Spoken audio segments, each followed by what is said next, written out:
clothes, but they hang out just the same.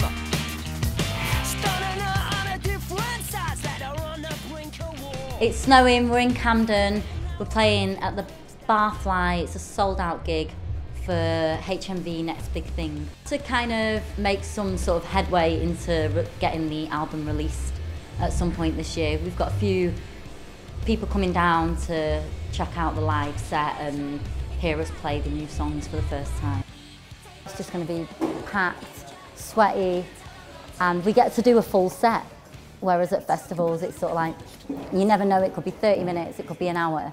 Whereas this, it's proper, you can get your teeth into being on tour and playing like a really good set list every night.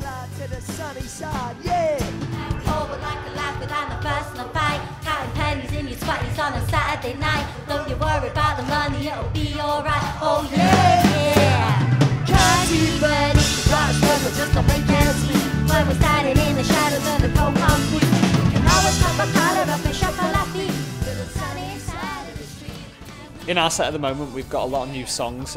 We spent a lot of time devising the set list so that it flowed well and there was a compromise between new and old songs. At the moment, we're very much having to play them, the new songs live, to sort of showcase them. On one hand, we've got to play the new songs, but obviously the crowd want to hear the old songs and the songs they're used to.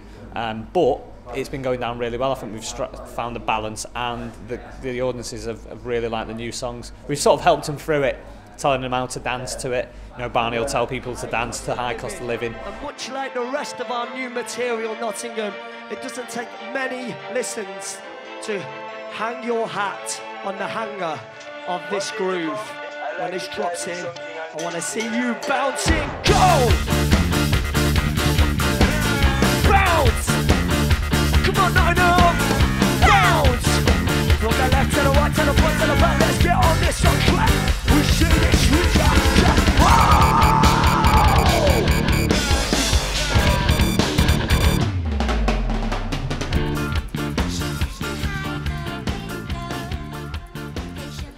The last two singles, Sunny Side of the Street and For the Kids and the Multiculture, have had more video play and radio play than all our other stuff combined.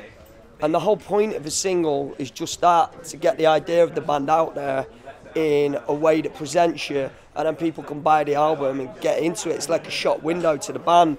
So it's going to be a little bit more accessible, and it's going to be a little bit more pop or whatever, and people are complaining about it, but just wait for the album. I mean, it's not a case of selling out, it's a case of being savvy and, you know, understanding the amount of money and effort and work that goes into promoting a record, and certain hoops you've got to jump through to get there. And you know, in the past we've cared more about being a punk band than we do now. At the moment we just want to be a band with guitars, play music, and get it out there to as many people as we can.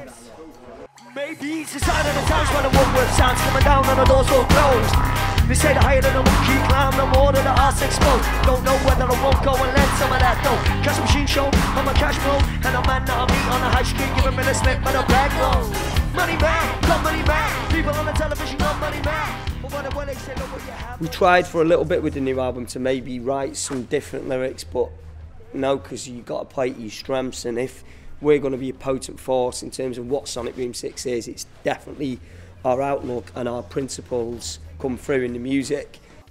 The kind of band we are and the kind of deal we're looking for, not much is going to change within Sonic Boom 6, as in we're still going to write about the same kind of things, and we're not going to change our image, we're not going to change how we write, we're not going to change what we write. But the thing that is going to change is that there will be something behind us to get Sonic Boom 6 known to more people. Unfortunately, you know, every little thing that you want to do, if you want to get your video on Scuzz, if you want to get on Kerrang, if you want to do this and that, it all costs money. It's all dependent on who is pushing you to do them things and to get you on them certain things. So I'm just hoping, yeah, more exposure, because I think what we talk about and what we're about, there's a hell of a lot of people out there that feel the same. I was aware and it's something that we've taken on as a criticism, that we're very much preaching to the converted. We were talking to the punk scene or the ska punk scene, and we were a band of that scene. With the new album, I looked at it from a perspective of, this is being played to people that have no previous history within the punk scene. This is going to someone who has doesn't necessarily have any political inclination. This is just going out to anybody. And the idea of the new album was you put those lyrics across in a context where maybe infers something or strikes some kind of emotional chord with them. But you've got to do that from the root of something being catchy. And it's coming to get you, my friend. It's like a virus. Greed is the virus. It's like a virus. And you know, it's ironic that a virus, well, it's not ironic, it's nicely coincidental that a virus is catchy, and it's like a virus and it's coming to get you. Maybe none of us know what that is, but it grabs the listener. That's what we've tried to do. We've not tried to go, this song is about this. We've tried to leave it a little bit more undefined. Go way back with Barney and Layla. We are from Stretford and Old Trafford area of Manchester, which is just south of the city centre. And we used to hang around in Stretford Arndale, Stretford Precinct as we call it. And we used to meet up there after school and hang out. And I remember meeting Layla through Barney at that point, because he used to hang around with her because she was one of the only girls at school who was a rock girl. I got my first drum kit when I was 16, and Barney was playing bass because his dad was a bass player. We formed some terrible bands and played terrible covers in his dad's garage. Yeah, and then it was sort of natural. Layla was doing the choir at school, and she ended up doing singing, obviously.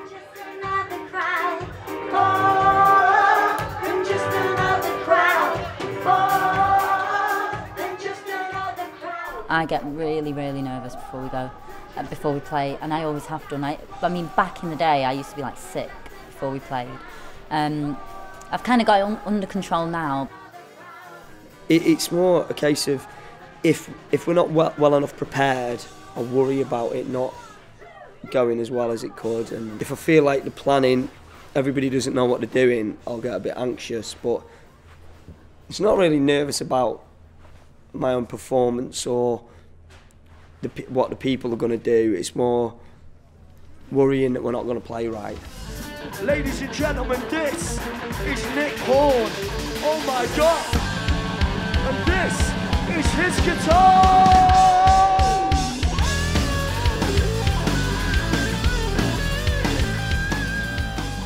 On our older stuff, a lot of the point of it was that we were a punk band it was centrally, it was this band that was a punk band that brought in all these other styles that we liked. Sonic Boom 6 has always been an evolution of musical styles. We've never really stuck to one genre for too long. And we will never give up the old styles of music that we used to play in a live environment. You know this, because a little birdie has told me that there might be some people here that are into ska music. Pull up. If you are into that style of music, then I think you know a dance we call the skank. So, when this drops, I want to see you skanking to give some appreciation for the ska music.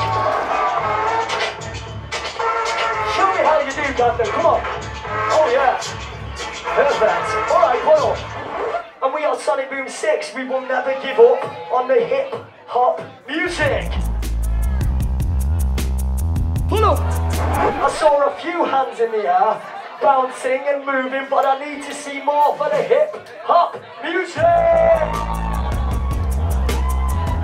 That's what I like to see. Pull up!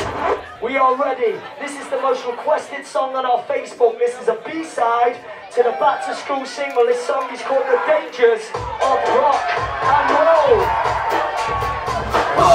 If you don't know it, it's fucking easy. All you need to do is bounce.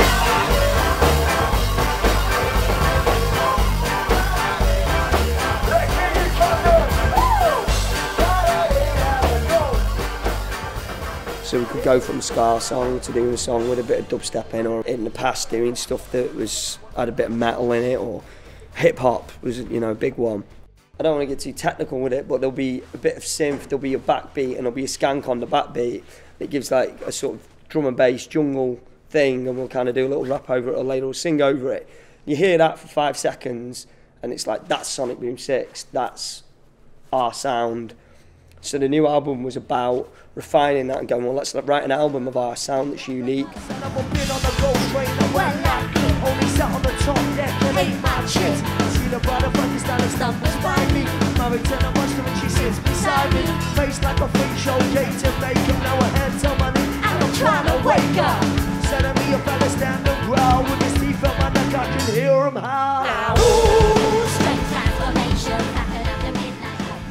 Principle sounds a little bit highfalutin and pretentious, but it's not. Principles are what everybody lives by. They're not morals, they're just principles, just the way you see your life, the way that when you get off a bus, you either say thank you to the driver or you don't. They're your principles. It's like, and I think that's what we, in our lyrics, we try and put that across, the idea of who we are as people, and I can't see that ever changing, really.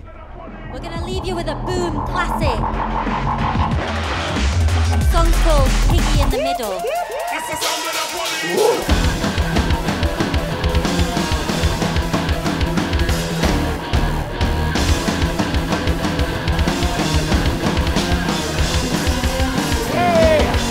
Shout out the police. We got to the underground and of a chest that